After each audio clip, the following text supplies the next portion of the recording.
Shalom semua di saat teduh bersama yang kita sudah nantikan. Nggak terasa ya, sudah setengah tahun lebih kita adakan ya. Dan Tuhan memakai jalur ini untuk bisa memberkati banyak orang. Saya bersyukur. Tiap kali kita adakan, nggak boleh kita sia-siakan, nggak boleh kita remehkan. Karena semuanya anugerah, nggak tahu kapan berhenti. Kasih karunia aja yang melanjutkan. Buktinya kesaksian-kesaksian terus masuk ini menunjukkan bahwa adanya kuasa Roh Kudus di dalam acara ini.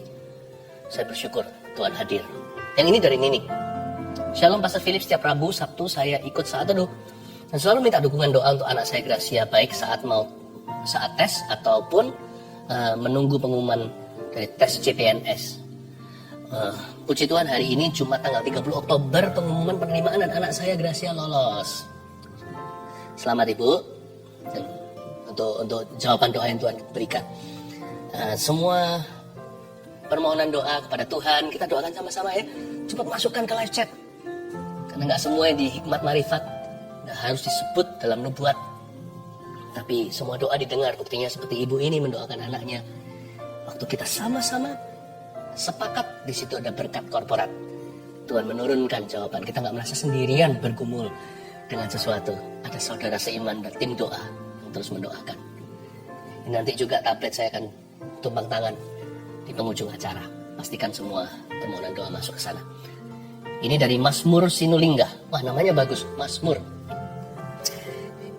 Shalom Pastor Philip dan tim saat teduh hari Sabtu 24 Oktober saya mengirimkan permohonan doa untuk kesembuhan mata sebelah kiri saya yang memerah dan di bagian pinggir yang berwarna hitamnya ada sedikit seperti titik. Saat teduh hari Rabu 28 Oktober 2020 kemarin, sewaktu doa Pastor Philip mengatakan ada seorang yang mata kirinya disembuhkan Tuhan dari sebuah benjolan, dan saya imani itu bahwa Tuhan Yesus sudah sembuhkan saya. Dan puji Tuhan, setelah saat teduh selesai saya langsung ke cermin untuk melihat, ternyata mata kiri saya sudah berkurang merahnya, dan terus saya doakan. Puji Tuhan ya, nggak berhenti sampai menerima marifat, terus doa pakai iman pribadi juga. Puji Tuhan, sekarang mata kiri saya sudah nggak merah lagi, dan yang di bagian pinggir yang berwarna hitam ada sedikit seperti titik tersebut sekarang pun sudah disembuhkan Tuhan. Terima kasih Tuhan Yesus. Puji Tuhan, selamat ya. Ini dari Irene di Surabaya. Shalom. Selama 3 bulan papa saya mengalami serak pada suara, sudah dibawa ke rumah sakit di Kupang, tapi dokter nggak menemukan sakitnya. Kebetulan di Waingapu ada keluarga kami mengalami kanker pita suara. Dan mereka share kalau asal muasalnya persis seperti yang dialami papa. Papa saya semakin takut. Akhirnya karena nggak puas dengan dokter di Kupang, dengan terpaksa papa dibawa ke Surabaya untuk didiagnosa lebih lanjut. Dan betul ternyata ditemukan tumor di pita suara. Kira-kira tanggal 27 September saya mengisi form permohonan doa di program saat teduh bersama Ko Philip untuk kesembuhan papa. Puji Tuhan, tanggal 9 Oktober operasi papa berjalan dengan sukses dan tumor tersebut dibiopsi untuk dilihat apakah ganas atau tidak. Tanggal 10 Oktober pada saat program saat teduh, Pastor Philip mengatakan ada seorang yang mengalami tumor di pita suara, namun sakit ini akan sembuh dan Anda akan dapat nyanyi lagi. Kebetulan papa saya memang sangat suka nyanyi. Dan melayani di gereja dulu di paduan suara. Melayani gereja untuk paduan suara. Jadi mungkin masih melayani hari ini. Puji Tuhan, tanggal 19 Oktober hasil biopsi keluar dan tumor tersebut dinyatakan jinak, tidak berbahaya, segala kemuliaan bagi nama Tuhan. Puji Tuhan ya. Thank you Redo. Wow, iman kita sudah dibangun. Sekarang kita sambut yang Instagram juga sudah mulai mengikuti kita. Siapkan hati. Orang benar, orang salah semua diundang ke saat teduh ini. Untuk kita cari Tuhan. Bukankah semua orang membutuhkan Kristus? People need the Lord, right? Mari kita datangi Tuhan dengan rendah hati. Nyanyi ini.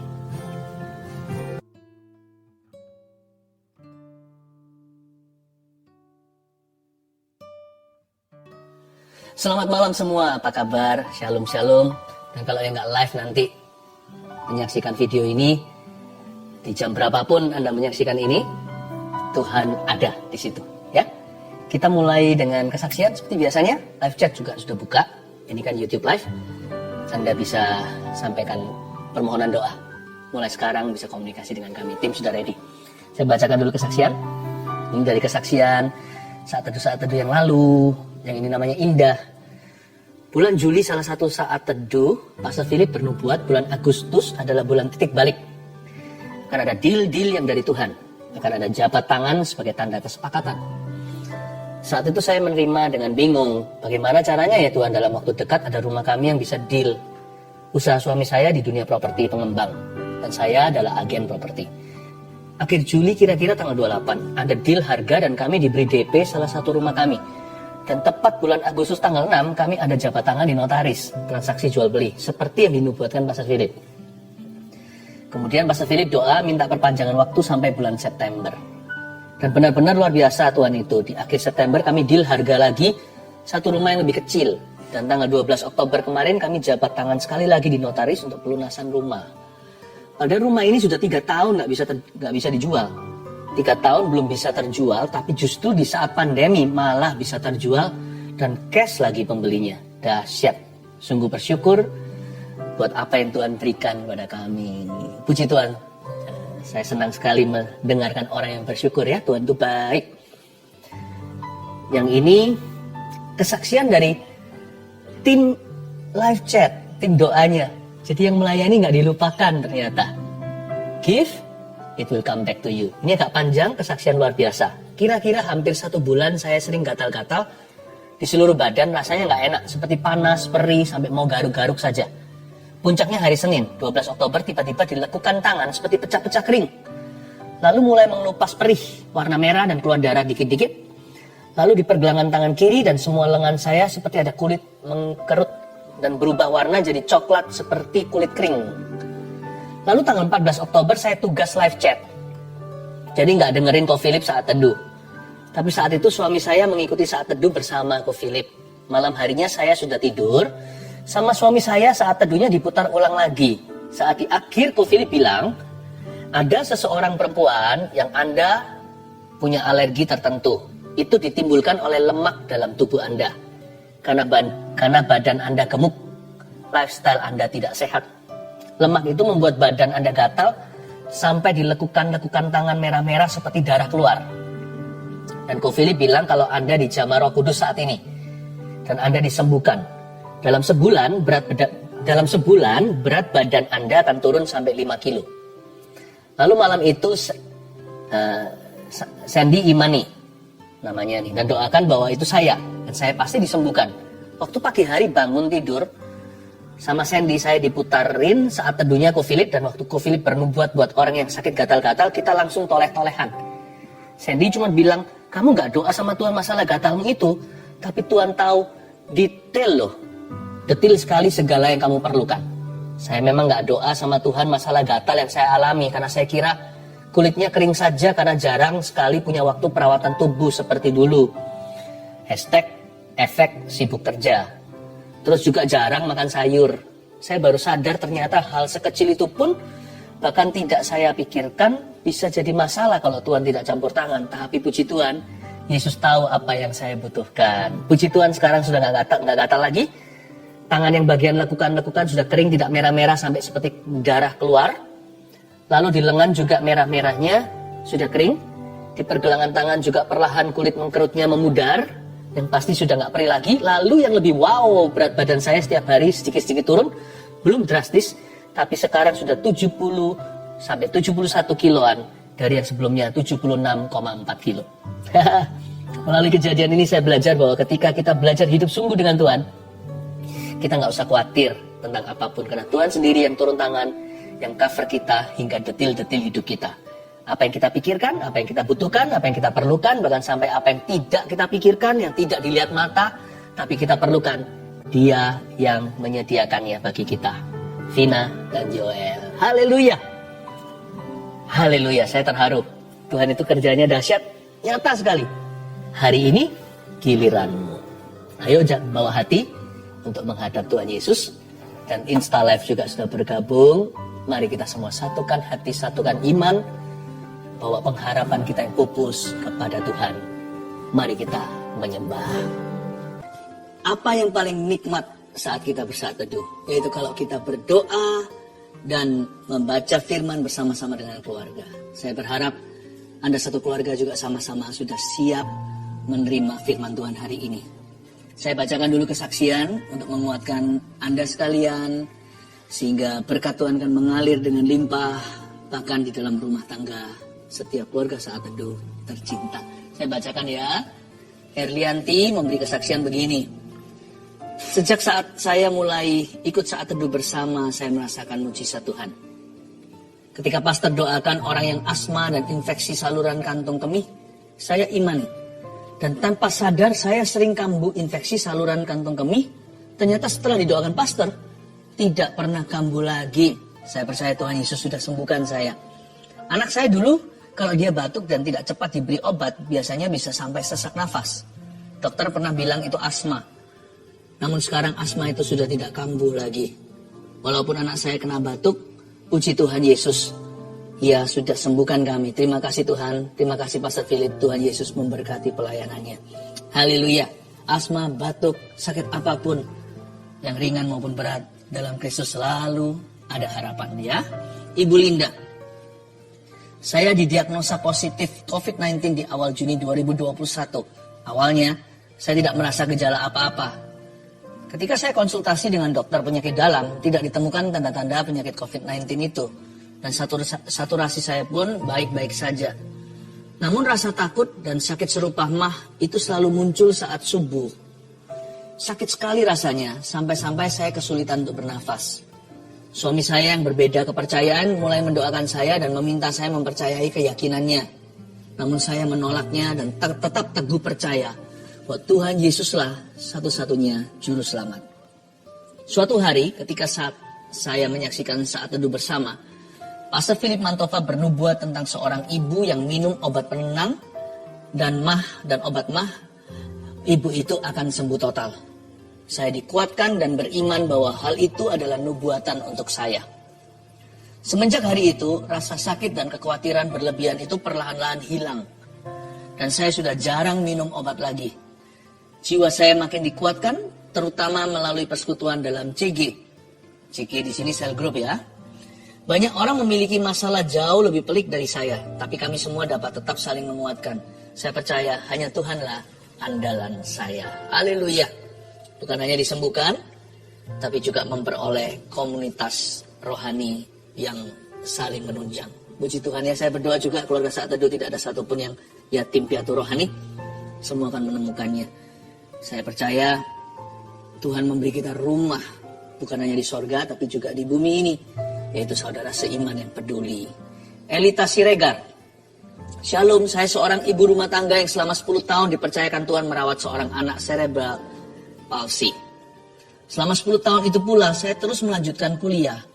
Bukan untuk berkarir, melainkan untuk meneliti anak saya. Pada 7 Juli 2021, anak saya meninggal. Saya hampir depresi. Saya merasa semua yang saya lakukan dan harapkan sia-sia dan ingin mati menyusul anak saya. Dalam kedukaan yang dalam tanpa sengaja tayangan ulang siaran saat teduh bersama tentang bebas dari depresi muncul di YouTube. Saya skip, tapi muncul lagi dan lagi. Tanpa minat saya klik dan menonton tayangan itu. Di luar dugaan, firman yang disampaikan saat itu mengubah sikap hati saya. Saya kembali bangkit karena Tuhan belum selesai dengan saya. Kemudian saya ikut ujian CPNS pada tanggal 25 Desember 2021 dan dinyatakan lulus sebagai dosen di salah satu universitas negeri di Depok, Jawa Barat. Saat ini saya yang dahulu hanya seorang ibu rumah tangga telah mulai mengajar di tempat yang baru dan hingga saat ini saya adalah jemaat saat teduh bersama Pastor Philip. Haleluya. Puji Tuhan ya, saya hatinya berbunga-bunga kalau mendengarkan kesaksian seperti ini. Ingin segera mencium kaki Yesus dan berkata terima kasih, semua adalah karena perbuatanmu. Kalau orang lain ditolong, keluarga kita juga. Mari kita masuk ke hadirat Allah. Come on guys, let's worship Jesus together.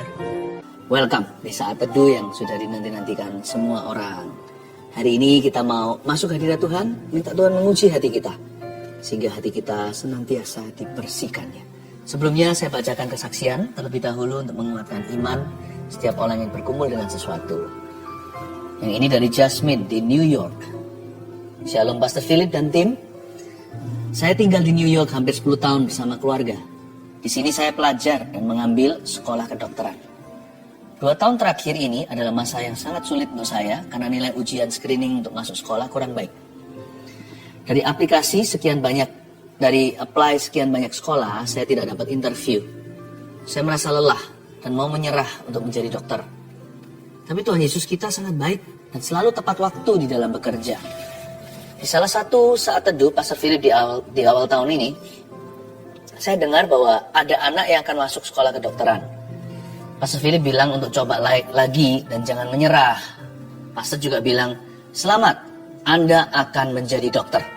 Di saat itu hati saya tergerak untuk berdoa dan meminta, serta mengimani bahwa itu juga rencana Tuhan Yesus untuk saya. Singkat cerita, saya sudah diinterview dan diterima di sekolah kedokteran di Amerika 1 bulan yang lalu dengan beasiswa yang cukup besar. Lalu ada lambang smile-nya. Tuhan Yesus sungguh sangat baik, bisa menyampaikan isi hatinya lewat Pastor Philip. Terima kasih Pastor dan tim GMS. Semoga kesaksian ini bisa menguatkan para pelajar yang mau merintis karirnya. Tuhan Yesus selalu punya rencana yang baik dan Dia selalu tepat waktu. Amin. Senang ya? Nah, nanti kalau saya jadi dokter, gak boleh lupa sama Tuhan. Selalu lakukan kehendak Tuhan melalui profesi Anda. Elizabeth, bulan Desember saya mengaminkan apa yang saya dengar dari Pastor Philip tentang tiroid yang disembuhkan oleh Tuhan Yesus. Waktu itu hasil ekografi tiroid stadium 4. Karena banyak masalah, saya menunda cek ke dokter spesialis. Tapi saya percaya Tuhan sanggup sembuhkan. Tepatnya tanggal 29 Maret saya akhirnya ke dokter spesialis dan saya melakukan tes scintigraphy pada 6 April di rumah sakit. Puji Tuhan, hasilnya menunjukkan tidak ada tiroid. Semuanya normal. Sungguh tidak berkesudahan. Kasih setia Tuhan. Terima kasih Pastor Philip dan tim atas pelayanannya. Lisa Anggraini. Saya ingin bersaksi tentang kebaikan Tuhan. Sekitar awal Maret, saya terserang vertigo yang sangat parah sehingga harus dilarikan ke rumah sakit untuk dirawat sementara. Setelah itu rasa pusing dan sakit di kepala tidak kunjung hilang selama 2 minggu. Saat mendengarkan saat teduh tanggal 13 Maret 2021, Pastor Philip mendoakan agar penyakit vertigo beserta semua gejalanya dipatahkan dan disembuhkan dalam nama Yesus. Saya imani itu untuk saya. Seketika itu juga rasa pusing dan tidak enak di kepala saya hilang seketika. Saya bersyukur tidak pernah kambuh lagi hingga hari ini. Tuhan itu baik. Terima kasih atas pelayanan pastor beserta seluruh tim. Puji Tuhan, banyak orang mengalami mujizat. Mari kita doakan hari ini giliran Anda yang menanti-nantikannya. Tapi sebelumnya, mari bawa hati kita biar Tuhan selidiki, biar Tuhan murnikan, dan biar Tuhan menjamahnya. Haleluya. Allah yang kudus, yang layak disembah dengan bangga kami dapat memanggilnya Abba ya Bapa. Kau maha kasih sayang. Terima kasih kami jadi anak-anak-Mu. Betapa beruntungnya kami ini bisa memanggilmu Ayah kami di sorga. Terima kasih Tuhan Yesus, Kau juru selamat kami. Orang benar, orang salah Kau undang datang untuk makan di perjamuan. Perjamuan Tuhan. Terima kasih Tuhan. Jamu setiap orang yang ada di sini dengan firman-Mu. Sembunyikan hamba di balik salib. Roh Kudus yang bekerja dari awal hingga akhir. Dalam nama Yesus. Amin. Puji Tuhan ya. Ada banyak sekali yang saya mau sharingkan dengan Anda di dalam waktu yang terbatas. Jadi saya langsung saja pertama-tama mula-mula dengan terlebih dahulu mengumumkan besok jangan lupa ibadah online gms.church. Saya akan berkhotbah tentang wanita narwastu. Itu loh yang memecahkan parfum yang mahal untuk mengurapi Yesus. Bayangkan wanita lain hanya disebut meminyaki Tuhan. Mereka bawa rempah-rempah ke kuburan. Tapi waktu Tuhan masih hidup, sebelum mati di kayu salib, wanita inilah yang mengurapi dia. Hati yang mengasihi Tuhan itu berkenan. Jangan lupa ini adalah satu khotbah yang akan mengubah kehidupan kita, termasuk saya diubahkan oleh karena firman ini. Selain itu ada pengumuman lagi yang satunya. Puji Tuhan, akhirnya GMS, gereja yang saya gembalakan, akan ada 24 jam sehari di First Media. Full 365 hari setahun. Mulai 1 November tahun 2020 ini akan ada GMS Channel di situ. Ya, semakin dekat lagi kami bersama dengan Anda untuk menemani Anda dalam suka duka. Anda gak sendirian. Yang belum subscribe di YouTube, segera. Saya tahu hidupmu akan diubah. Jangan lupa untuk menekan tombol notifikasi supaya selalu diberi alarm clock-nya ketika ada satu program yang nyala supaya Anda tidak ketinggalan apa-apa ya. Langsung ambil Alkitab dan catatan. Hari ini firman yang saya bagikan berjudul Juru Selamat Orang Baik dan Orang Jahat. Itulah Yesus. Dua-dua butuh juru selamat. People need the Lord, bukan?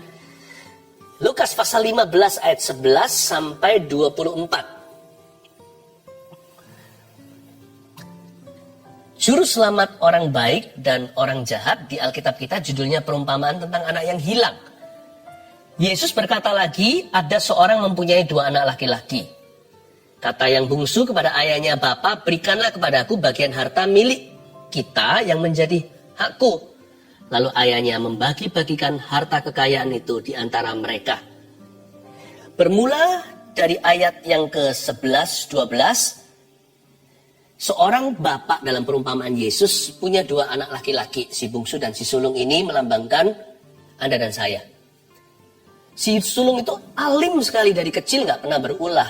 Itulah anak sulung bapak. Orang baik di dunia. Tapi si bungsu ini memang jahat. Ini anak gak keruan, ini anak cepat rusak. Dia langsung berkata pada bapaknya, sementara ayah masih hidup, "Berikan kepadaku harta milikku yang menjadi hakku." Dia dapat sepertiga dari harta papa. Karena si sulung di dalam budaya Yahudi selalu dapat sebagian besar, 2 kali lipat. Jadi kalau total harta ayahnya sekian, dua kali lipat itu adalah milik daripada si sulung. Tapi meskipun demikian, karena sang bapak kaya, jadi si bungsu dapat banyak duit, fresh cash lagi. Lalu ayahnya bagi-bagikan harta kekayaan itu di antara mereka. Tidak dijelaskan raut wajahnya, tentunya susah. Ada 2 orang anak laki-laki. Sebelum saya akan bicara tentang si bungsu lebih lanjut, saya mau jelaskan dulu si sulung. Si sulung ini menunjukkan orang-orang, gini loh, orang-orang baik itu biasanya yang lebih merasakan kurang butuh sama Tuhan. Sebenarnya dosa mereka terselubung. Karena banyak sekali di dalam tubuh Kristus, di dalam gerejanya hari ini, termasuk anak-anak Tuhan seperti Anda dan saya, tanpa sengaja atau menyadarinya, kita itu sombong. Kita tahu nanti ceritanya. Si sulung bagaimana ujungnya. Dia diskriminasi sama adik sendiri. Kok enak itu disembelih lembun-tambun. Aku kerja sama papa sekian lama. Gak pernah sembelih domba. Untuk kawan-kawanku, lembu kurus pun tidak pernah terjadi. Si sulung merasa berhak. Ada spirit of entitlement. Dia merasa, ya sepatutnya lah aku diperlakukan istimewa. Dia nggak melihat bahwa kedekatan dengan bapaknya itu adalah berkat tertinggi atau berkat termulia. Dia merasa, aku perlu pengakuan. Ada suatu kesombongan yang tidak tercek atau tidak terdeteksi di dalamnya. Dan kedagingan, dia merasa semua yang kulakukan, aku bisa, aku berjasa. Tidak sedikit anak-anak Tuhan di dunia ini membawa agenda pribadi. Mereka tidak punya agenda Kristus. Ya, mereka merasa bisa. Kita ini seringkali merasa bisa tanpa Kristus. Ada sebuah sifat kedagingan yang luar biasa. Jadi orang seperti ini nggak sempat rusak, nggak sempat meninggalkan Tuhan, tapi angkuh sekali. Dan akhirnya lihat, dia juga tidak pernah bisa murah hati dengan sesamanya. Apalagi kalau dia lihat orang yang lebih nggak layak. Dia mudah sekali menghakimi. Si sulung ini tidak kalah dosanya sama si bungsu, tapi dia tidak kerasa. Si sulung ini merasa semua yang dia lakukan itu dia bisa. Dia lupa semua kemampuan itu dari bapaknya. Bapaknya yang latih dia dari kecil. Berjalan, merangkak, tapi nggak hanya itu. Untuk dia jadi seorang petani atau peternak, yang ajari dia dari A sampai Z segala sesuatu itu ya papa. Bahkan semua barang di tubuhnya juga dari sang ayah. Demikian pula segala tool, alat-alat yang dia perlukan dalam pekerjaannya, semua disediakan. Si sulung cepat burn out. Demikian pula banyak di antara Anda. Burn out itu sebenarnya nggak boleh terjadi dalam iman kita. Burning out itu karena salah percaya. Kita kira bahwa kita yang bekerja. Masa aku suruh ngampuni terus 7 kali 70? Nggak pernah kan keran berkata, masa aku harus keluarkan air melulu? Keran hanya mengalirkan. Karena keran tahu sumbernya itu PLN. Sumbernya itu ada. Bahkan dari Tuhan, air hujan. Lalu dikelola, disuling segala. Mana ada keran yang mengeluh. Keran yang burn out itulah you and me. Kenapa aku suruh ngampuni terus? Sana yang berubah kek. Kenapa gua melulu? Kenapa aku yang dituntut? Kenapa bukan dia? Itu keran berbicara. Sapu ngomel sama tuannya. Padahal kita kalau mengerti, semua itu dari Bapa. Kasih itu pinjaman, semua itu dari Dia. Allah adalah kasih, kita ini mengasihi. Allah itu kasih. Kita mengampuni karena Dia mengampuni kita dulu. Kita bisa memberi karena Tuhan sudah pinjamkan. Tuhan bahkan memberikan benih pada sang penabur. Bayangin, penabur aja nggak bisa nabur pakai bijinya sendiri. Itu dipinjamin sama Tuhan. Hanya mengembalikan. Orang mengeluh itu sifat si sulung. Orang pelit kikir juga si sulung. Orang yang hitung-hitungan menghakimi itu juga si sulung. Orang yang merasa burn out, dan gak sedikit di antara kita berusaha membuktikan diri. Banyak anak Tuhan gak beda sama orang dunia. Di luar sana itu sifatnya adalah pembuktian. Aku harus membuktikan bahwa aku bisa. Aku membuktikan bahwa aku sesuatu. I'm something gitu, I'm somebody. Barang pun tidak luput dari incarannya. Aku harus punya benda tertentu untuk membuktikan bahwa aku sama hebatnya sama kamu. Bahkan kalau gak hati-hati pelayanan juga begitu. Ketulusan hilang. When we serve God, God we serve. It's God we serve, not we. Not ourselves that we serve. Bukan kita sendiri yang melayani diri sendiri. Kita nggak melayani, kalau kita melayani seseorang, orang itu yang kita layani. It's never about us, bukan kita. Banyak kita hidup seputar diri kita. Poros kita itu seperti bumi berputar-putar pada porosnya. Kita berputar-putar pada diri sendiri. It's always about me, me, me. Itu si sulung. Tapi Tuhan itu sayang ya, Tuhan itu cinta ya. Si bungsu apalagi? Si bungsu ini dosanya vulgar. Jadi si bungsu ini hanya mencintai dirinya. Dia nggak pernah mencintai bapaknya. Dan ketika dia akhirnya kelaparan dan dia membenci dirinya, persis di depan makanan babi, bapaknya tetap mengasihinya. Waktu si bungsu mencintai dirinya, bapak tidak membencinya. Waktu si bungsu membenci dirinya, bapak tetap mengasihinya. Luar biasa ya, kasih bapak itu tak bersyarat. Dan ketika dia butuh bapaknya ada di sana. Kalau saya lihat, kita ini punya Tuhan yang dahsyat. Juru selamat kita itu baik. Relevan buat sulung maupun bungsu. Kita pasti jatuh di salah satu kategori hari ini. Jangan jadi anak sulung ya. Jangan jadi anak bungsu. Please, hanya jadi anak Tuhan. Bisa? Hidup jadi plong. Segar, legawa, enak, enteng, kukuringan. Ketika aku mencintai diriku, engkau tidak membenci aku. Ketika aku membenci diriku, engkau mengasihi aku. What a wonderful God we have. Saya nggak mau kasih seperti biasanya poin-poin gitu dalam pengajaran. I just want to talk about the Father's love. Saya hanya mau bicara tentang kasih Bapa. Karena lewat firman yang saya bagikan ini, Anda akan sembuh sendiri. Ini bukan firman pengajaran. Saya mau ngobrol sama Anda tentang juru selamat saya. Ya, juru selamat Anda. Orang baik, orang jahat, orang benar, orang salah, diundang sama Roh Kudus untuk saat teduh. People need the Lord. Semua manusia, setiap orang membutuhkan Tuhan. He loves you. He loves you. Kalau bisa saya repeat sampai akhir daripada acara saat teduh. I do that. He loves you. 3 kata ini, dia cinta padamu, bisa menyembuhkanmu. Kasih tidak pernah gagal.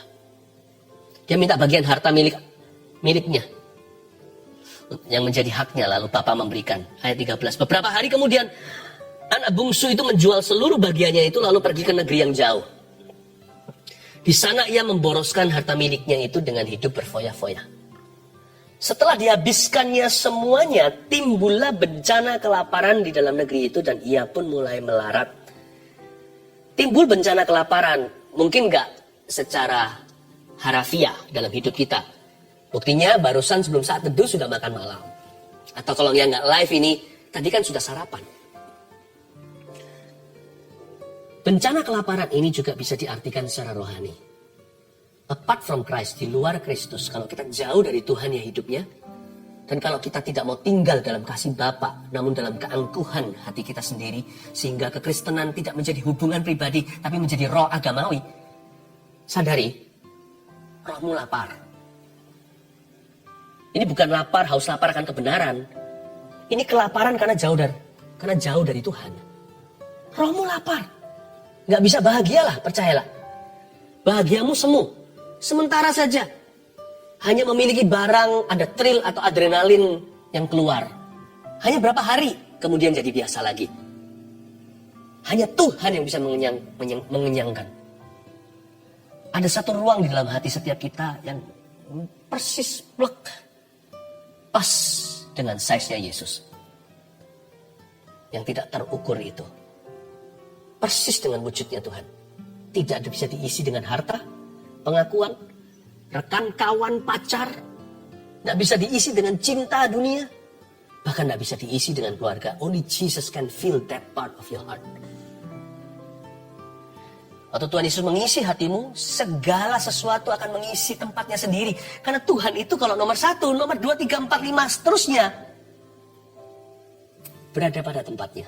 Makanya ada kata-kata, semua indah pada waktunya. Bukan waktu yang membuat indah, nyanya. Tuhan membuat segalanya indah. Sehingga hidup Anda bermakna. Bencana kelaparan mulai melanda si bungsu. Ayat 15, lalu ia pergi dan bekerja pada seorang majikan. Di negeri itu, orang itu menyuruhnya ke ladang untuk menjaga babinya. Wow. Seorang majikan di negeri itu, dia bekerja untuk orang itu. Siapa seorang majikan di negeri itu secara rohani di sini berbicara pada kita? Itulah setan. Satan is a very cruel master, the most cruel master one can have. Setan, iblis, Lucifer itu adalah tuan atau majikan yang paling keji yang pernah ditemukan di dunia ini, si ular tua itu. Kalau kita melayani dosa, dialah tuannya. Kalau kita hidup dalam kegelapan, dialah tuannya. Kalau kita hidup dalam benci, roh kepahitan, dialah tuannya. Jangan berkata, aku tidak pernah ikut gereja satanis kok. Nggak usah. Gereja satanis yang begituan malah hanya satu etalase saja dari produk-produknya. Yang lebih bahaya adalah diabolos itu, the accuser. Si iblis itu pendakwa umat kudus Tuhan siang dan malam. The father of liars, the father of lies himself. Yaitu bapa segala dusta. Iblis itu kalau kita hidup dalam dusta, tipu daya, dialah majikan. Bukan Yesus. Nggak ada seorang bisa melayani dua tuan. Layani Tuhan atau Mammon, nggak bisa. Antara kita layani satu, benci yang lainnya, nggak bisa kedua-duanya. Kaki ini, kalau dalam patah bahasa Chinese-nya bagus sekali. Isuang jiao, bunen ta liang tiao chuan. Sepasang kaki mana bisa di dua perahu. Goncang-goncang begini pasti jatuh ke tengah. Kiri yang enggak, kanan yang enggak. Suam-suam kuku malah dimuntah. Setan pun nggak mau. Setan nggak mau Anda kok. Setan hanya mau sesatkan supaya bawa Anda ke neraka. Gitulah bahasa sekolah minggunya. Seperti orang yang itu loh. Kalau yang kesurupan lalu ambil tembak senjata. Sudah ada di berita-berita tembakin semua orang lagi parade apa lalu dia sendiri bunuh diri. Itu sifat iblis. Dia pokoknya mau Anda dan saya ikut dia mati. Maksudnya bukan mati, maut. Dia adalah majikan yang jahat. Masa orang suruh jaga babi? Bolehlah jaga babi. Kasih sistem kek. Kasih makan ya. Masa dia sampai mau makan ampasnya. Kan daerah itu nggak kelaparan. Buktinya ada babi. Berarti ada daging. Daerah itu nggak kelaparan. Kelaparan itu ada daerahnya. Tapi dia pekerja dengan orang yang punya. Aneh ya. Orang kalau melayani setan ya. Hatinya udah nggak beres sama Tuhan. Apa yang terjadi adalah. It's no longer bukan lagi. Hidup ini untuk memuliakan Tuhan. Tapi kemuliaan. Saya harus punya kemuliaan dunia untuk hidup. Jadi bukan lagi makan untuk hidup. Terbolak-balik. Tapi hidup untuk makan. Kerakusan. Ya. Hingga bukan lagi prioritasnya salah. Harusnya soalnya seorang majikan suruh dia jaga babinya. Harusnya kan babi untuk manusia, bukan manusia untuk babi. Tapi dalam hal ini babi dijaga manusia. Artinya manusia ini, anak Tuhan, anak Bapa ini untuk babi. Man for pigs. When you serve Satan,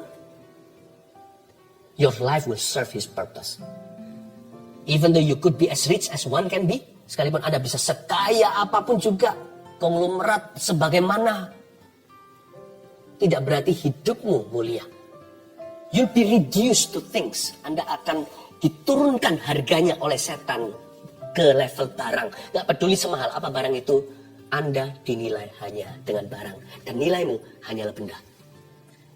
Satan is the professional. Dialah yang profesional untuk menurunkan martabat yang diciptakan dalam gambaran rupa Allah ke level babi. Kasihan. Mana bisa dia itu mengalami kepuasan batin. Kalau ini kejadiannya kelaparan beneran, yaitu secara fisik. Yang lebih ngeri adalah kelaparan rohani tidak terdeteksi. Ada orang yang kelihatannya punya segalanya. Dalamnya melayani perkara fana. Seperti manusia untuk babi-babi saja. Babi berlian pun tetap adalah babi, bukan? Saya ngomong begini untuk mengingatkan kita. Your life is to serve the Almighty. Melayani purpose atau tujuan-tujuan ilahi. Jangan mau diturunkan di level babi. Ayat 16. Lalu ia ingin mengisi perutnya dengan ampas yang menjadi makanan babi itu. Tetapi tidak seorang pun yang memberikannya kepadanya makanan babi. Dunia ini sangat mengecewakan. Sangat mengecewakan. Ujungnya adalah nil, saudara. Ujung dari semua foya-foya nafsu tadi tidak mengekang hasratnya, memboroskan harta miliknya di negeri orang. Ujungnya apa? Ampas babi. Ujung hidup di luar Kristus adalah bukan hanya ampas babi. Sebab upah dosa ialah maut, Roma 6:23. Tetapi tidak seorang pun yang memberikan kepadanya. Betapa parahnya. Lalu ia menyadari keadaannya, katanya. Indah ya. Ia menyadari keadaannya. Ini di ayat 17 berarti ada the presence of the Holy Spirit. Ada kehadiran Roh Kudus. Di daerah ampas babi itu. Di tempat tergelap. Di gerbang neraka itu pun ada kehadiran Roh Allah.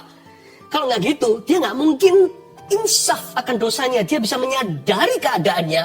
Itu Roh Tuhan sedang bekerja. Apa keadaannya? Apa yang dia sadari akan dirinya? Ia menyadari that he was lost and dead to sin. Dia itu sedang tersesat.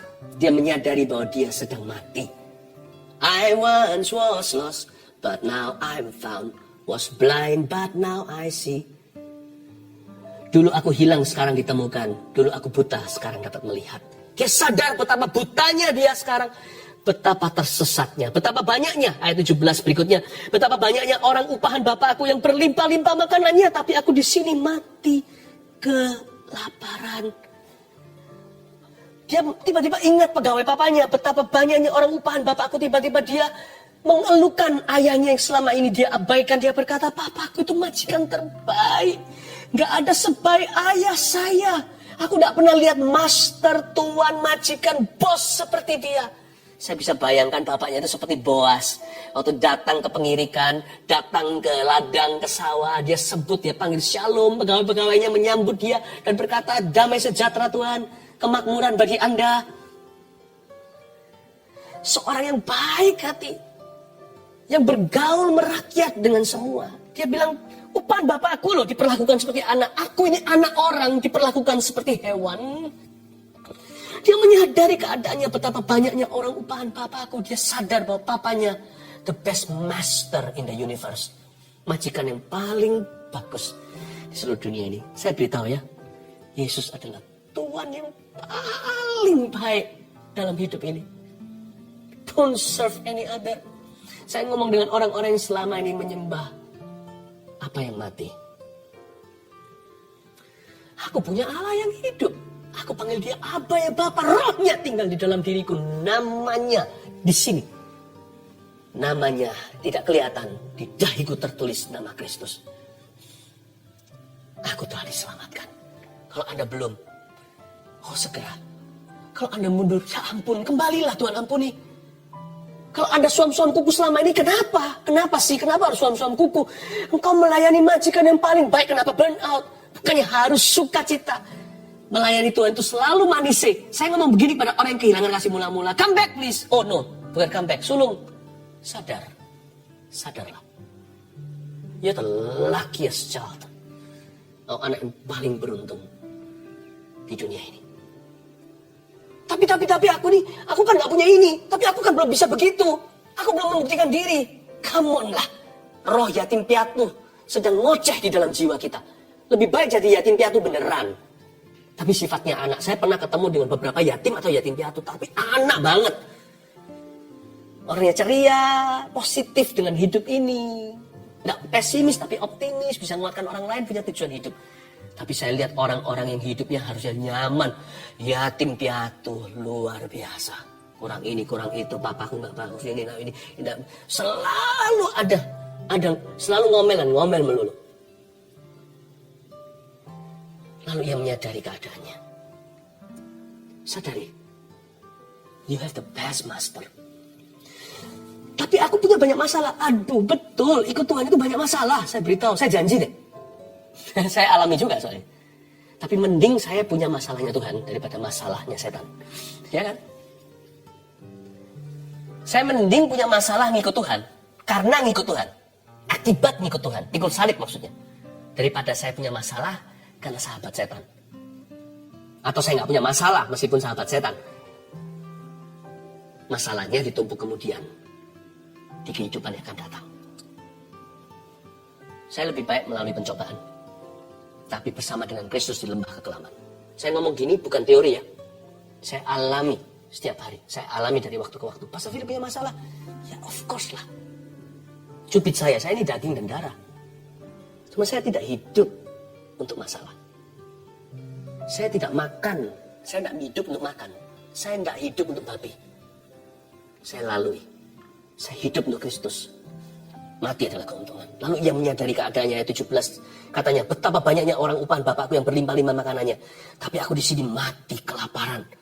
Ayat 18. Aku akan bangkit dan pergi kepada Bapakku dan berkata kepadanya, Bapa, aku telah berdosa terhadap sorga dan terhadap Bapa. Ayat 18 berhenti dulu sebentar, saya jelaskan. Lalu dia bertekad, tiba-tiba si bungsu ini yang bertekad lari dari rumah tadi, sekarang bertekad untuk kembali. Bagus ya? Kalau kita punya roh sulung, sifat seperti itu, kita akan berkata, kok enak. Kita tidak bisa menilai. Kita tidak bisa merasakan pertobatannya sejati. Dia sungguh-sungguh menyesali.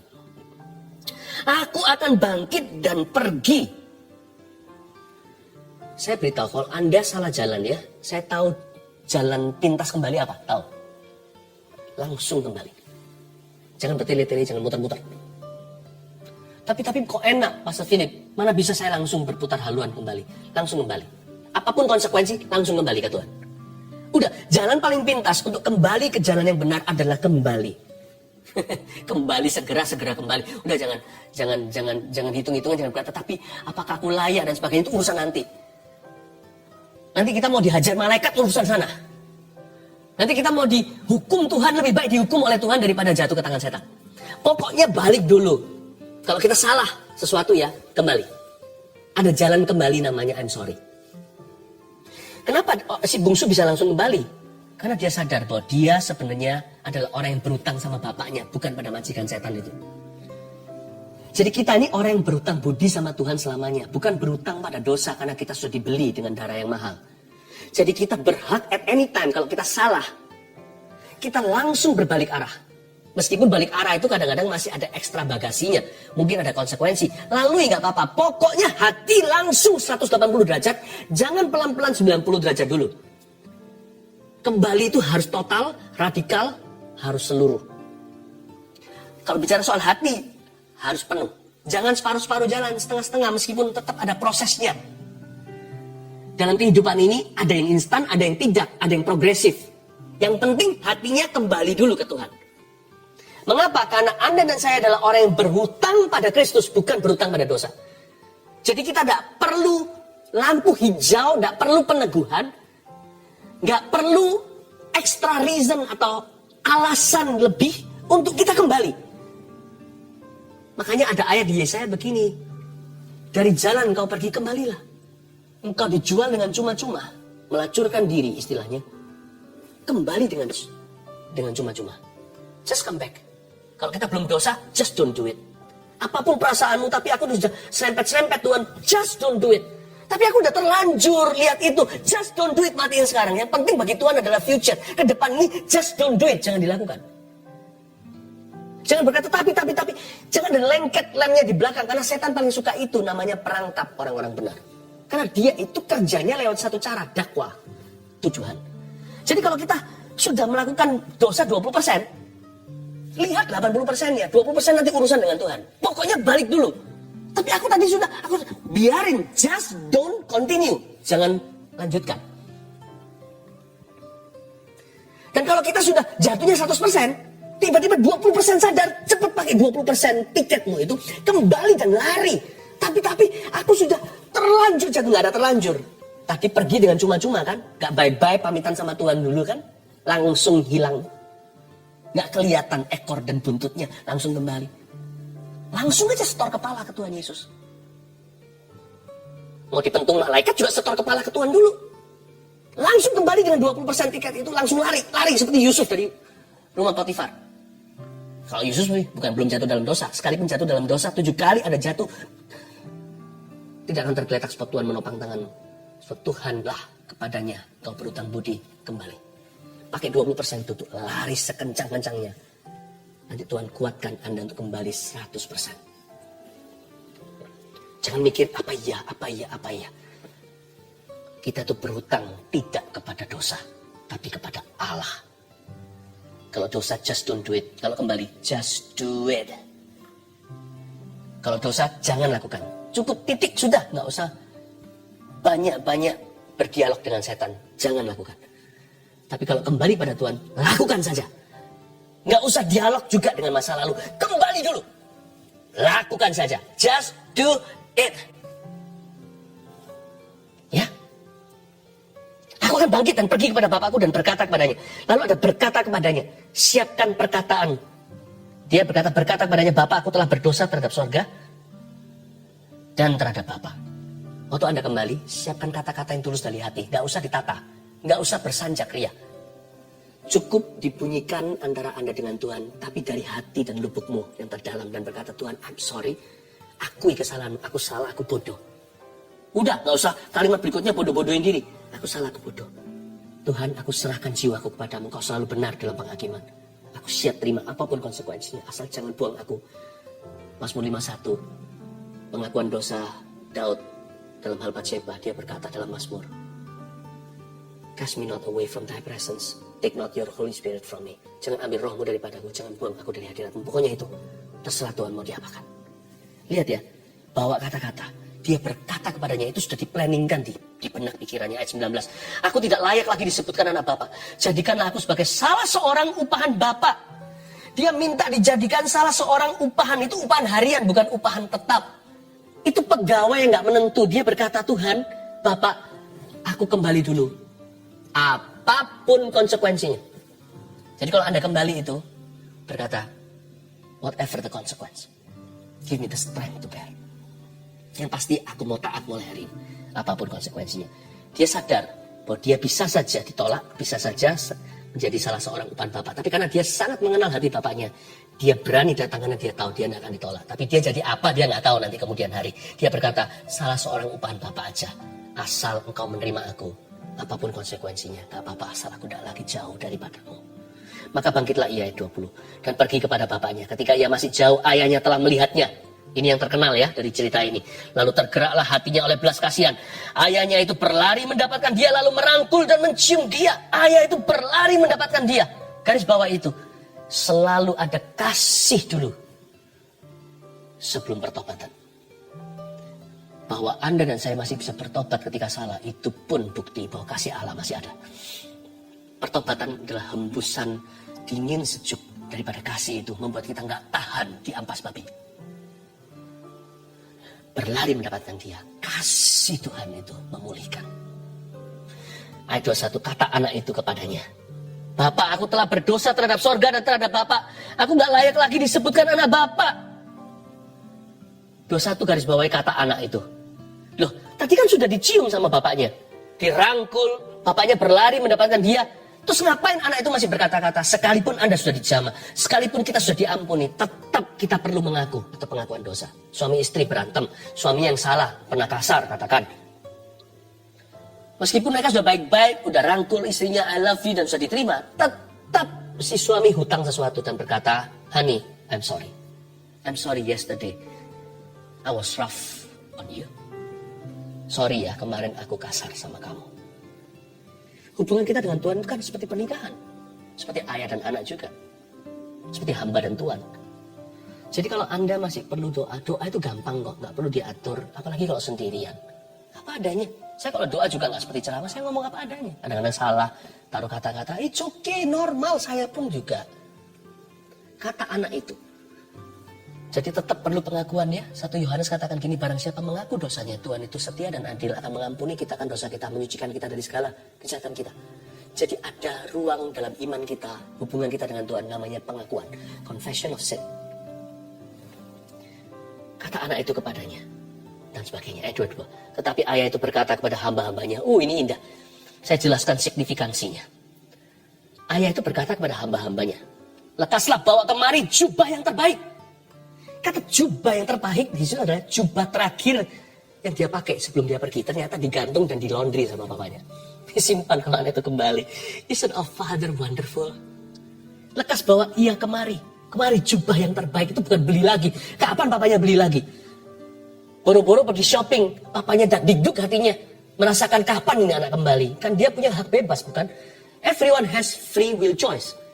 Termasuk di hadapan Tuhan. Kita semua punya pilihan bebas sebagai manusia. Tuhan tidak pernah memaksa. Bawa kemari jubah yang terbaik, itu jubah terakhir yang dia pakai. Itu loh yang sudah di dry clean. Yang di lemari, bawa sini. Udah wangi. Pakaikanlah itu kepadanya dan kenakanlah cincin pada jarinya. Garis bawah itu ingat dulu, nanti saya jelaskan. Cincin pada jarinya. Saya bilang apa tadi? Hubungan kita dengan Tuhan seperti pernikahan. Ayah anak ini cincin materai. Dan sepatu pada kakinya. Lalu kasih sepatu. Sepatu pada kakinya. Ini bukan sepatu terakhir dia pakai. Sebab terakhir yang dia pakai, yang dia bawa pergi sepatu ke ampas babi itu. Ini sepatu baru. Dan ambillah anak lembu tambun itu, sembelilah dia dan marilah kita makan dan bersuka cita sebab anakku ini telah mati dan menjadi hidup kembali. He was dead but now he's found. Ia telah hilang dan didapat kembali. He was a wretch. He was lost but now he's found. Maka mulailah mereka bersukaria. Nah sekarang lihat di ayat 22 tadi ada 3 benda. Jubah, cincin, sepatu. Jubah yang disebut di sini adalah jubah lama, tulis itu. Artinya yang kau sangka hilang ketika Anda kembali pada Tuhan atau merapat atau mendekat, ternyata dikembalikan. Kasih Tuhan itu memulihkan. Kata pulih itu bukan berarti kembali. Kata pulih itu artinya yang kita kira hilang, hangus sudah, ternyata masih disimpan. Anda akan terkejut loh, koleksi Tuhan. Come back please. Kalau yang mundur. Kalau yang tidak mundur, don't lose the grace. Jangan kehilangan kasih karunia itu. Hari ini saat teduh untuk mementori Anda untuk semakin rapat dengan Tuhan. Jubah lama yang kau sangka sudah dibuang, ternyata masih ada. Kaget Anda nanti. Ternyata selama ini aku kira ini pasti Tuhan ambil daripadaku. Enggak, masih ada di sana. Lalu cincin pada jari. Sebelum cincin saya ngomong sepatu. Sepatu ini sepatu baru, sepatu yang lama dia bawa pergi. Sepatu baru ini maksudnya plan B. Plan B-nya Tuhan. Tuhan kasih sepatu lagi. Kamu mulai lagi ya sama aku. Ada hal-hal yang dikembalikan, ada hal-hal yang dimulai baru. Ini sepatu baru, plan B. Tuhan gak hanya punya plan A. Bukankah Tuhan yang mencipta alfabet? Meskipun Tuhan melakukan itu untuk menghukum orang-orang di Menara Babel, tapi ya jadi bahasa bukan? A, B, C, D, E, F, G, H, I, J, K, L, M, N, O, P. Terus lanjutkan sendiri. Bayangin aneh kalau semuanya plan A. A. Coba bicara semuanya. O, I, E, semua ganti A. Kan aneh. Saat ada, bukan saat teduh. Untung ada E, untung ada U. Tuhan punya plan B. Tapi kalau Anda sudah di plan E, jangan sia-siakan. Tapi kalau Anda rasa sudah hangus sesuatu, plan B Tuhan itu sama indah. Saya ngomong begini bukan supaya kita ringankan dosa. Konsekuensi itu ada. Resikonya tinggi. Tetapi Tuhan punya kesetiaan itu tinggi, lebih tinggi sekali menjauhi langit. Melebihi langit maksudnya. Plan B. Saya mau beritahu, Tuhan punya rencana indah dalam hidupmu. Seterpuruk apapun kondisi bisnis Anda, sejatuh apapun Anda secara moralitas hari ini, kalau Anda mau kembali, apapun konsekuensinya, God has a new plan for you. Tuhan punya rencana indah bagimu. Cincin. Cincin itu artinya Roh Kudus gak pernah meninggalkanmu. Cincin ini mengatakan bahwa kita itu dimateraikan. Roh Kudus gak pernah hilang dari kita. Buktinya loh, ditunjukkan sama Bapak, cincinmu selalu ada meskipun tidak kau pasang di situ. Buktinya waktu kau ada di ampas babi ya anakku. Siapa menyadarkanmu? Cincin supra alamimu. Meterai Roh Kudus. Ya anakku. The Holy Spirit never. Mungkin dia grief atau mungkin didugakan, mungkin dipadamkan, tapi dia nggak pernah meninggalkan Anda. Lalu terakhir di sini, maka mulailah mereka bersukaria. Nggak perlu nanti tunggu sampai semuanya baik, sampai dia kembali diterima. Belum lagi nanti ayat-ayat berikutnya, dia harus lalui kokonya yang nggak terima. Lalu belum lagi nanti pegawainya, gimana pandang dia sebelah mata, ini loh anak yang rusak. Enak aja dan sebagainya. Nggak perlu tunggu apapun. Jangan mikir terlalu panjang. Kalau hati sudah kembali, kesusahan sehari untuk sehari, pengharapan pun baru setiap pagi. Kalau Anda sudah kembali hari ini, Anda tahu di tanganmu, di hatimu, di dalam rencana dan pikiranmu. Bersukarialah, maka dikatakan mulailah mereka bersukaria. Anda berhak untuk bersukacita now. Kalau Anda yang kembali now. Kalau orang lain yang kembali, Anda yang sulung bersukacita now. Gak tahu nanti dia jadi apa. Apakah nanti dia bisa berhasil. Nanti apakah dia bisa setia. Pokoknya happy dulu kita hari ini bersukaria. Thank you Tuhan. Orang ini hilang kembali atau aku dulu tersesat namun ditemukan. Mulailah bersukaria. Saya berdoa hari ini. Sukacita kembali di hatimu. Amin. Waktu saya secara Instagram tinggal sedikit. Nanti kalau sampai mati, saya beritahu terlebih dulu. Anda bisa switch ke YouTube ya. Karena YouTube bisa lebih dari 1 jam. Siapkan hatimu untuk menerima sesuatu. Mari kita datang ke hadirat Tuhan. Mari kita datang menunduk, merapat ke Tuhan Yesus. Manja ke Tuhan juga gak apa-apa. Nyanyikan ini. Tuhan Yesus, Juru Selamat, kami ini milik-Mu. Tuhan Yesus, Juru Selamat, hamba ini milik-Mu. Bisikan ke telinganya, dia ada di sini. Tuhan Yesus, Juru Selamat. Dia mendengar suara. Kami ini milik-Mu. Tuhan Yesus, Juru Selamat. Kami ini milik-Mu. 5.960 lebih dan terus banjir masuk permohonan doa. Ulurkan tanganmu ke depan, ini kontak iman. Hamba berdoa untuk setiap permohonan doa ini dulu. Dan semua yang menyaksikan live maupun yang tidak live nanti. Selalu live di depan Tuhan. We have a living God. Kita punya Allah yang hidup, selalu live. Berkati setiap doamu. Orang benar, orang salah, kau panggil semua dalam hadirat Allah. People need the Lord. At the end of broken dreams, we only have you, Lord. Di ujung penghujung dari setiap mimpi yang tidak tersampaikan, Tuhan ada di sana. Tuhan Yesus, Juru Selamat orang baik dan orang jahat. Datanglah sekarang ke setiap hati. Masuklah tinggallah di sana. Bagi orang yang mundur, ini waktunya untuk berbalik kembali. Langsung. Tidak perlu basa-basi. Karena kita bukan orang yang berhutang budi dengan dosa, namun kepada Allah. Makasih Tuhan, bagi orang-orang yang sudah dengan Tuhan. Biar kami tidak punya roh anak yang sulung ini. Tapi roh anak Tuhan. Yang karena Roh Kudus kami berkata, Abba ya Bapa. Kami serahkan hati kami, semua kami. Dari mulai hamba-Mu sampai setiap orang saat ini yang mengikuti kami. Satu persatu, we bring our hearts to you. Kami taruh hati kami di altar-Mu. I love you Lord, I love you more than words can say. Thank you for who you are in my life. Makasih karena siapa diri-Mu dalam hidup kami. Thank you Tuhan, I love you Tuhan. We love you Tuhan, we love you. Angkat tangan, katakan I love you Tuhan. Bilang saja, gak usah malu. Aku tahu, mungkin kita merasa gak layak mengatakannya. It's okay, Tuhan tetap senang mendengarnya dari anaknya. Anak bayi bisa tahu apa berkata Daddy, Papa, lalu langsung bahagia ayahnya, mamanya, apalagi. Sekarang waktunya kita katakan I love you. Katakan I love you Tuhan, I love you Tuhan. Atau I'm sorry.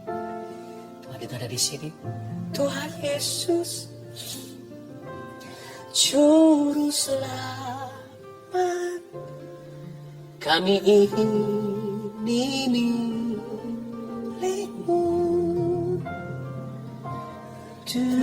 Yesus, Juru Selamat, kami ini milik-Mu. Tuhan Yesus, Juru Selamat, kami ini milik-Mu. Tangan turun. Ada seorang wanita wajahnya jerawatan, Anda 30 tahun lebih. Jerawatan sampai parah. Anda pernah cuci muka sampai mencoba pakai air mineral segala. Saya tidak bisa sebut brandnya, tapi saya tahu Tuhan tunjukkan. Anda sampai cuci muka percuma. Sampai beberapa kayak sudah sakit kulit. Seperti jerawat itu keluar nanahnya, sudah bukan jerawat biasa. Saya tidak tahu itu apa namanya. Kenapa saya juga tidak tahu. Apakah alergi atau apa, saya bukan dokter. Tapi saat ini saya melihat wajahmu tiba-tiba mulus kembali. Tuhan, aku tangking penyakit itu di dalam nama Yesus Kristus. That sickness be gone in Jesus name. Ya Tuhan, terima kasih Tuhan, Kau mengasihi putrimu ini. Ada seorang yang pikiran untuk bunuh diri menghantui. Khususnya hari-hari 3 hari ini terus dalam mimpi waktu ada seorang sudah stres sekian lama. Tapi Anda tidak nyangka, ada orang yang tenang, keluarga juga nggak akan pernah menyangka. Ternyata Anda punya pikiran begitu. Karena tidak ada satupun orang yang akan mencurigaimu. Ada orang yang stabil, dewasa, tenang pembawaannya. Anda stres setengah mati. Di dalam hatimu seperti handai taulan terjadi. Anda berpikir bunuh diri bukan seperti orang yang hanya koar-koar, yang hanya ancam-ancam, hanya mau cari perhatian. Anda bukan begitu. Anda sungguh-sungguh akan melakukannya. Di dalam hatimu Anda sudah gak tahan. I can feel your burden. Perasaan bunuh diri yang menghantui itu. Be blessed. Anda seorang laki-laki, seorang pria kepala keluarga. Be blessed my friend. Jesus loves you. You have no idea how much He loves you. Dia sudah mati. Kenapa kau harus mati begitu? Dia sudah mati untukmu. He loves you so much. Terimalah kasih karunia. Don't kill yourself. Jangan bunuh dirimu. Tuhan mengasihimu. Bisnismu akan ditolong Tuhan. Orang tuamu yang sakit tidak akan ditinggalkan oleh Roh Kudus. Tuhan mulia. Tuhan sayang padamu. Terima kasih Tuhan. Angkat tangan semua kita. Tablet yang tumbang tangan. Tapi sebelumnya saya beritahu apa yang saya rasakan. Saya rasakan ada di antara Anda, tidak sedikit sebenarnya, yang bergumul dengan penolakan manusia. Sebagian disakiti teman, pacarnya, atau ex-nya, bahkan suami atau istrinya. Dan tidak sedikit juga yang berurusan batinnya dengan orang tuanya. Selama ini Anda hanya merasakan kesepian. Yang Anda rasakan ya lumrah sebagai manusia sebelum dengar firman seperti ini. Yang Anda terus rasakan adalah penolakan mereka. Hari ini bertobatlah. Hari ini bertobatlah. Bilang sama Tuhan Yesus, ampuni aku, selama ini aku lihat lubang donatnya. Sementara selama ini kau selalu menungguku, menyambutku, kau membelai aku. Saya bisa rasakan di belakang saya ini seperti semutan. Dan saya tahu hal-hal seperti ini peka. Ini bukan perasaan saja, bisa saja fisik. Tapi bisa saja tubuh saya menangkap sinyal-sinyal hadirat Tuhan ada di sini. Seperti ada belayan-belayan. Saya rasakan belayan itu sebenarnya untuk Anda. Saya hanya menjadi kepanjangan lidah. Lalu di antara Anda sekarang, beberapa orang merasa seperti di lehernya sini seperti ada sesuatu yang naik turun. Tiba-tiba semua kebencian, penolakan, kepahitan itu muncul semua ke permukaan. Naik turun. Seperti ada sesuatu yang mau dikeluarkan, seperti mau muntah. Di sebelah sini, naik turun. Anda merasa Anda adalah anak tertolak. Anda merasa Anda adalah istri tertolak. Ayo cepat-cepat sekarang berdoa. Kalau itu adalah Anda. Kalau itu adalah Anda, sekarang ulurkan tangan ke depan aja sambil saya pegang tablet ini dan sekalian mendoakan untuk semua orang. Ulurkan ke depan. Tuhan Yesus, bilang sama saya, Tuhan Yesus, ampuni aku selama ini lihat lubang donatnya. Mulai hari ini yang kurasakan adalah kasih, bukan penolakan manusia. Yang kurasakan adalah penerimaan Allah. Terima kasih Engkau sayang padaku. Aku tidak mau berhubungan lagi dengan roh kepahitan ini dan roh penolakan ini. Aku putuskan di dalam nama Yesus. Aku perintahkan setiap roh penolakan untuk meninggalkan orang-orang itu sekarang. Di Di dalam nama Yesus Kristus. Keluar. Di dalam nama Tuhan Yesus Kristus. Tinggalkan orang-orang yang kau jajah bertahun-tahun ini. Kau roh penipu, roh najis, roh kepahitan, roh penolakan yang naik turun di leher orang itu. Seolah-olah semua gelembung itu keluar, semua memori itu datang. Aku perintahkan di dalam nama Yesus untuk kau meninggalkan mereka. Dan jangan pernah kembali, jangan ganggu mereka lagi. Karena mulai hari ini mereka akan merasa dikasih. Dan orang-orang ini akan bertumbuh dalam kasih karunia. Terimalah roh pengampunan, ampuni setiap orang yang melukaimu. Sembari Anda minta ampun sama Tuhan, karena tidak jarang Anda yang melukai orang.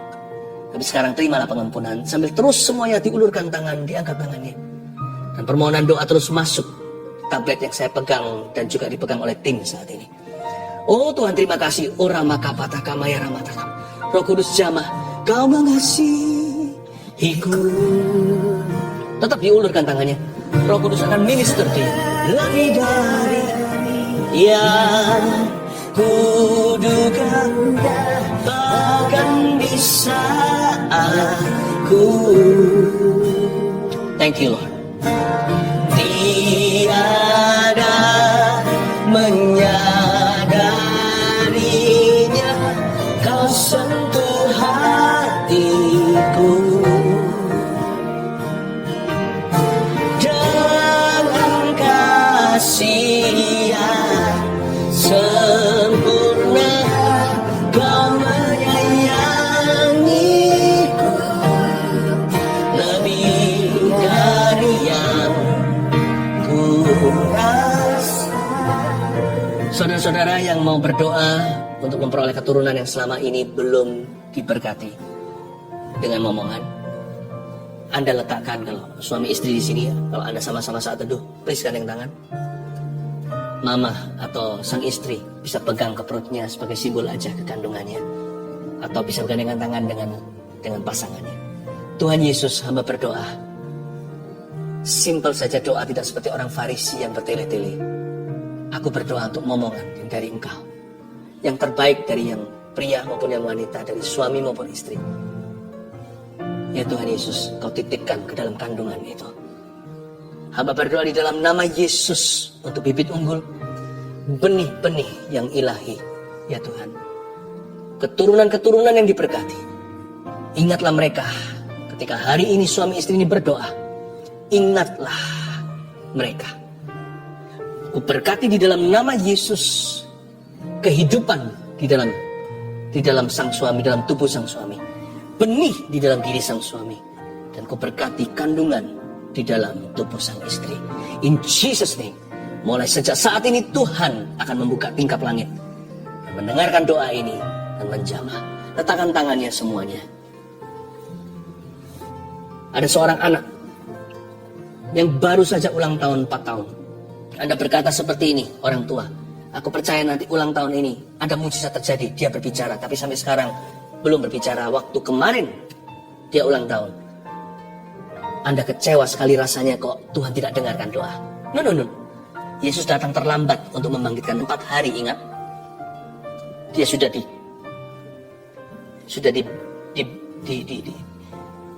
pakai kain kafan, tetapi Tuhan Yesus tidak pernah terlambat.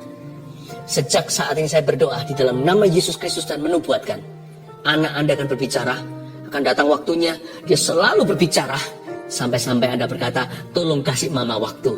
Sebab anak ini akan suka ngoceh, suka cerita, suka ketawa.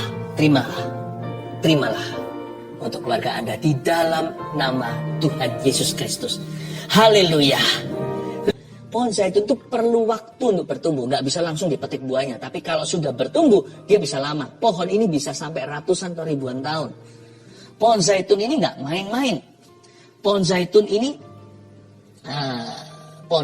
ini adalah pohon yang bisa memberikan hasil yang sangat-sangat menguntungkan nantinya setelah tahunan. Bahkan kadang-kadang bisa 40 tahun baru dia menghasilkan buah-buah yang maksimal, minyak-minyak yang paling murni. Anak kan juga begitu kan? Waktu masih kecil dia merepotkan. Tapi kalau Anda tekun mendidik dia dalam takut akan Tuhan, dalam hikmat-hikmat dan doa, anak itu nanti bertumbuh besar. Tunggu dia nanti. Ketika dia mulai dewasa 20, 30, 40, semakin matang, semakin matang, semakin matang, semakin murni. Dari dulunya merepotkan, nanti akan membuat hidup Anda ringan. Anak yang bijaksana meringankan hidup ayah ibunya. Anak-anakmu seperti tunas pohon zaitun di sekeliling mejamu. 1, 2, 3, keluarga yang bahagia itu seperti apa? Yang kepala keluarganya takut mendukakan roh Allah. 2, yang istrinya penuh kasih dan kaya dalam perbuatan baik. 3, yang anak-anaknya bertumbuh dalam kebenaran firman. Saya percaya Anda diberkati. Amin. Mari kita sama-sama kembali menghampiri tahta Allah. Haleluya. Saya merasakan dalam roh saya ada sebuah seruan. Saya tahu itu bukan Roh Kudus tapi roh saya. Tapi kalau saya dekat sama Tuhan, saya percaya apa yang diutarakan oleh roh saya pun Tuhan akan dengarkan. Ada kata-kata menjerit begini. Keluarga Saat Teduh kali ini akan berhasil. Untuk keluarga Saat Teduh yang ingin ada program untuk punya anak, dibantu dengan medis, dan bahkan dokternya pun adalah seorang anak Tuhan. Don't worry. Seruan dalam roh saya dengarkan, kali ini akan berhasil. Saya berdoa dalam nama Yesus, Tuhan bisa memberikan lewat mujizat. Tapi kadang-kadang Tuhan memberikan sesuatu yang progresif. Ada waktunya Tuhan memberikan secara supranatural. Juga datang saatnya di waktu kita kadang-kadang sesuatu yang alami terjadi lewat pertolongan. Itu pun pertolongan Tuhan, segala pertolongan itu datang dari Tuhan. Keluarga Saat Teduh yang sedang memprogramkan untuk bayi, kali ini kau akan berhasil dalam nama Yesus. Terima kasih Tuhan. Semua orang yang mengharapkan anak juga, yang meminta mujizat, sekarang juga percaya suami istri yang belum dikaruniai. Tadi waktu saya kasih ilustrasi 9 tahun tadi, ternyata memang ada yang 9 tahun sudah menunggu belum dapat. Dan Anda yang bukan 9 tahun, Anda bisa sama-sama dompleng iman, gak apa-apa. Kita juga ikut. Seperti wanita Sirofenisia, remah-remahnya pun, anjing pun makan dari apa yang jatuh dari meja Tuhan. Saya percaya ini juga untuk saya. Siapapun yang berdoa hari ini untuk keturunan yang belum mendapatkannya sekian lama, mari kita berdoa dalam nama Yesus. Bapak, aku imani suara bayi di rumah pasangan ini. Dalam nama Yesus berikan Tuhan tunas-tunas pohon zaitun di sekeliling meja mereka. Mulai hari ini jangan kasih satu saja, beri lebih Bapak. Dalam nama Yesus Kristus, bahkan akan ada yang mengandung twins, padahal tidak ada sama sekali sejarah anak kembar dalam keluarganya. In Jesus name, dalam nama Yesus. Terima kasih Tuhan.